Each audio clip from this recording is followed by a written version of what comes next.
Good morning, yard 4 bound. Lorry for OSR is on the way, but there is a trailer of Scottish Waters in the way.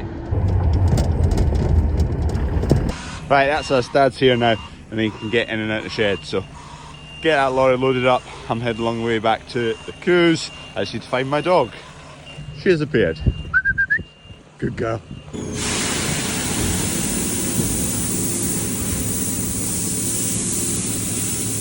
Away onto a boat today, this is. Smashing. Right, I'm off to sort some cows out. Up.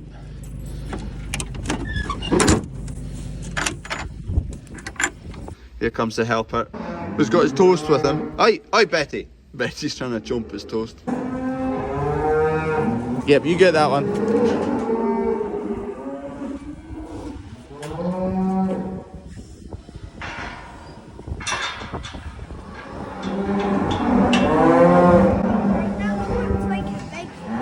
That is a big one.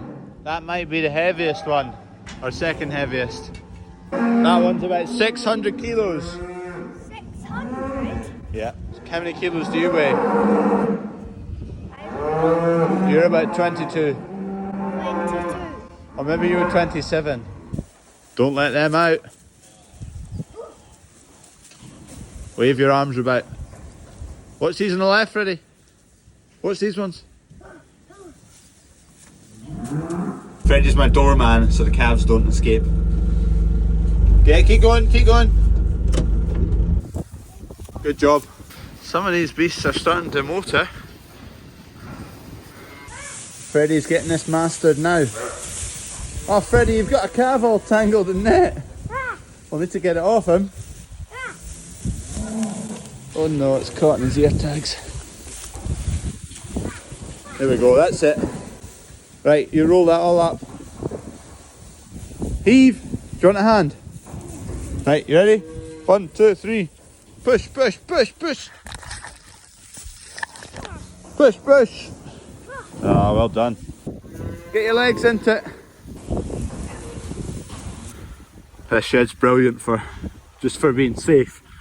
I'm going to let the cows out, but I've sent Freddie away into the creep area there. Once all the cows are out, then you can just get across here when there's no cows left in there. When you're bedding them, there's no cows in here at all. And the best way for Freddie or anything to learn at this age is with calves this size, which I can shunt them and give them a thunt and knock them over. But it's not like dealing with a 700 kilo cow. It's a 40, 50 kilo calf. It can still be dangerous for Freddie, but you've got to learn one way or the other. In that way, this shed is brilliant. It's when we're in handling cattle, both of them can stand next to the crush and there's no cattle around about it. It's all safe. They can see it all happening, can watch it happening, they can learn. Is that Pancake? How's Pancake getting on? Pancake's on the pellets and some barley now. I think your water wants replacing. Doesn't look so nice, does it? Get some fresh water.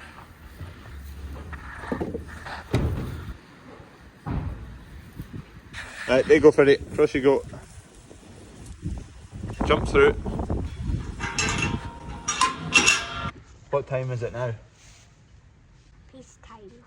You know it. I've got a part load of OSR on the way, so I don't know how much is left to fill up of the lorry, but Lorry's just been into another farmer we know, Dave, and filled up, and he doesn't have enough to fill up the lorry, so the lorry's just going to come to us to get right full, top it off, make it a worthwhile load.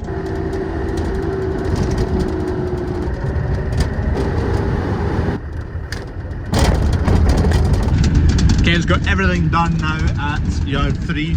Normally this dose, we split it. Of all the nitrogen that's left to go on, we'd probably put like 70% on now, then 30% on later. But just with how busy things are going to be with other stuff, it's all going on. No messing about, it's all on. Fert spreader can just be ignored for a bit while we get other stuff done. That forklift from here to yard 4. Yard 4 bound. Come up to see me.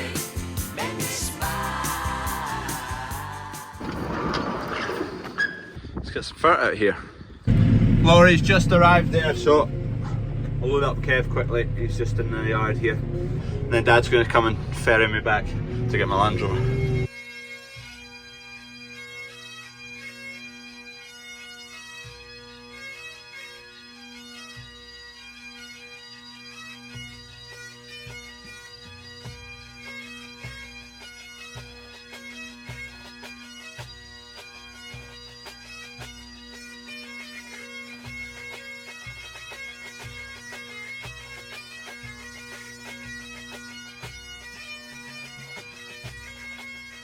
It is really quite gusty, just in terms of fat going on at the moment.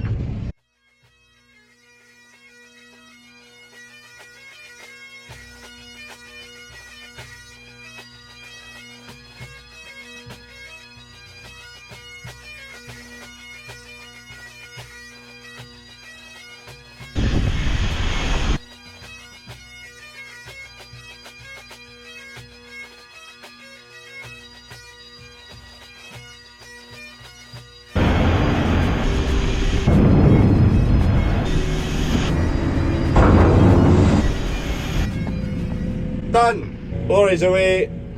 Ended up being 20 odd ton to add to the load, so it's quite a bit. We are pulling the plug on urea. We're going to swap to P&K. It's denser, heavier, travels better in the wind. It's just getting too gusty. It was quite calm this morning, but the wind's really picked up, so I mean, see, these bags are a lot shorter but the same weight, so much more dense. It'll travel so much better in the wind. So we'll get on with this. That was a close one. Kev just realised he'd left the shutters open.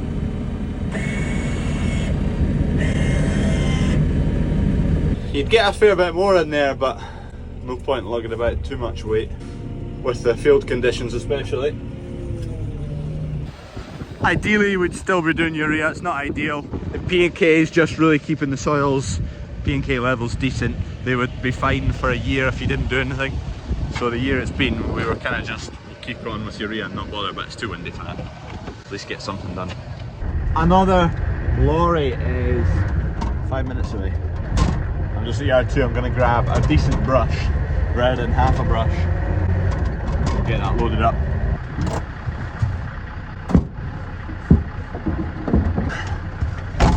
Quick check of the cows.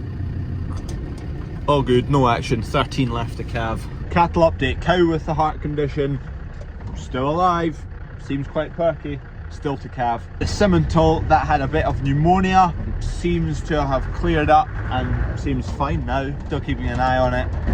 Yard 4 bag.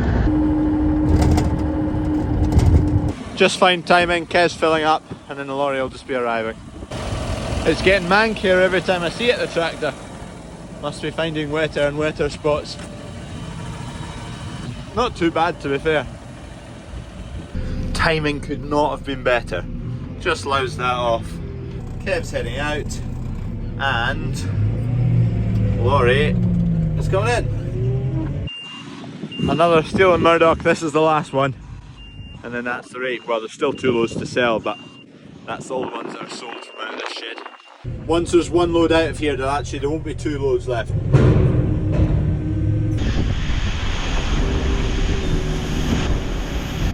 That is the last of it, so that's all the OSR out. So there's, I'd say, at least a load and a half there, maybe 2 loads.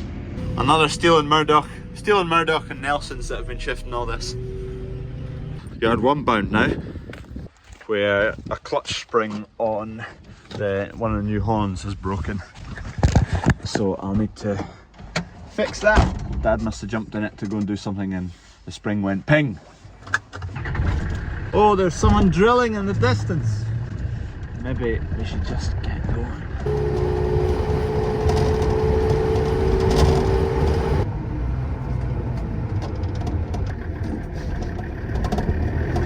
Right, looks like it's that tractor. Oh, it's got the door open anyway.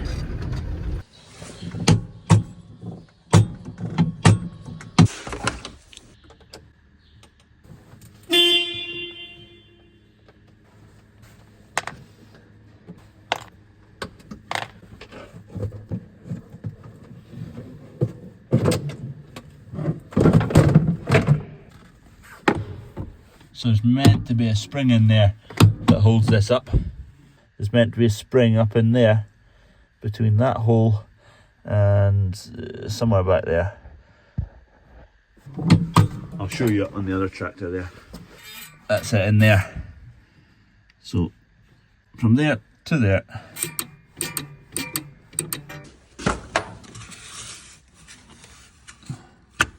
I'm going to be confident and only take the 1 socket with me. I presume Dad's going to fetch a new spring from Agrica.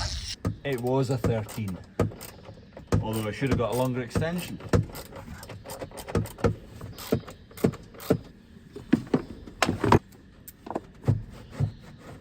Almost.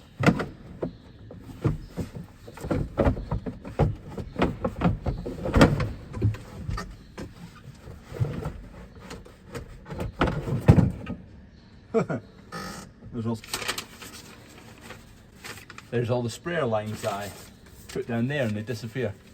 They're all 2022, so it's all me that's done it. I was going to blame it on Dunk, but he stopped doing the spraying by then.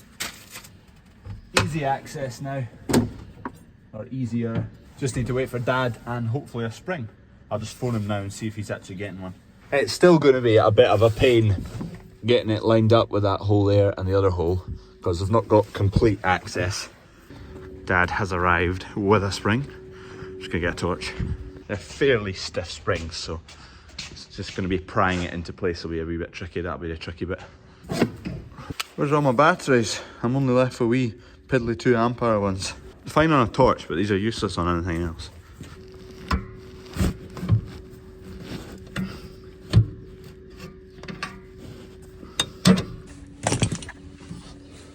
Boom. The guzzler. She's getting some sweet cherry action. Just a wee joke between me and you. Now let me turn that off and put the red handle in. 1 litre of white, 59 litres of red. Would you look at that? It's raining. No, I'm mistaken. It's hail. Kevin I's fantastic plumbing. Still needs to get actually properly connected up. We're going to put a wee valve in there as well, and then just cover it up in gravel so that in the winter we can turn that off. It's on 2 big sleepers, and below that is some concrete blocks that we had kicking about just to take the sleepers out of the moisture really, and then covered it all in planings. And fingers crossed the cattle don't shunt it over. Up. Go on dog, we're on a mission. I've got my feast box and my flask. Pulling the trigger, I'm going spraying. It's about 4:30 now, wind's died down a fair bit. Winter barley needs sprayed, kind of ASAP. Back to yard 1, that tractor that I've just fixed the clutch on, that's the sprayer tractor, so glad that's working. Sprayer on, spray some winter barley. Right, we're yoked up, just need to go get the tank filled up. You want in, dog? All that's left now is to remember how to work this machine, fill it up, and try to do some spraying. What's Dad doing here? Oh, that is looking like a sieve. That's not very well sealed. That is jammed shut. Dad has made me up a line. This is where we're going first. Quite a concoction. Soratel, that is a prothioconazole fungicide. Arizona is another fungicide. Chlormequat and Modus are both growth regulators, and Zipper is a herbicide. Good to go. Let's get all this concoction in the tank. Let me do some quick maths.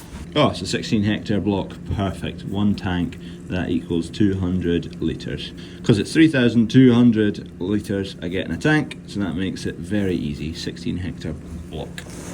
Before I start to fill up the sprayer, I like to, especially when there's quite a few different things going in the tank and I just need to pay attention. So for the Soratel I need 10 litres. So that is that means all of those. So all of that. Arizona 15 litres, so that's 1, 2, 3, 5 litre blocks. All of that. Zipper. We're going 10 litres, so that is all of that. That's 5 litres, and the same with the next one. All Chlormequat 25 litres. They come in 10s. So 10, 20, and what we're going to do is write on here 5, which is what's left. So it's the same as what I'm adding in, but it's also what's left.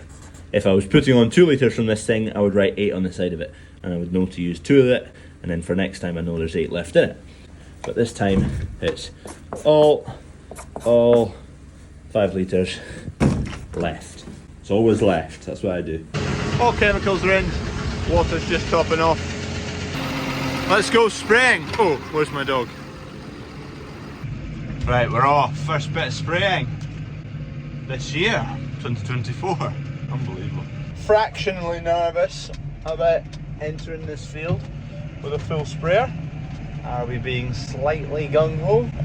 I don't know. We're about to find out in roughly 5 minutes. Definitely will have four-wheel drive on. Definitely will be avoiding seriously wet bits that are obvious to see. And then there's the bits that aren't so obvious. I am amazed how dry it is. We didn't get a chunk of it sown, so normally the tram line's about there. But this is bone dry.